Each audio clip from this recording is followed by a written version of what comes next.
In this video, I'll be showing you step by step how to delete a Google Cloud project. It is super easy to do. So the first thing you need to do is open up your favorite browser and then go up to console.cloud.google.com like you usually would, and then sign into your Google account. Once from here, it should look something like this once you get inside. From here, you'll need to go up to this right hand corner where it says settings and utilities. You can also click G then M on your keyboard to get this page right here. From here, you'll need to go down to where it says project settings, and once from here, it should look something like this.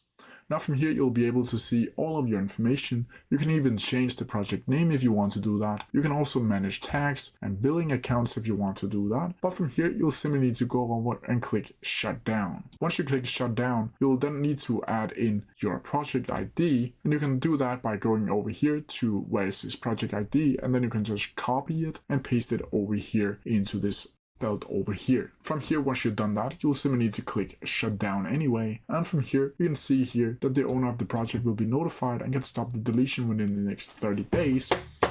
But that is essentially how you delete a project inside of Google Cloud Console. And that's how you do it. If you have any questions about it, please leave them down in the comment section below and I'll try my best to answer them as quickly as possible. See ya!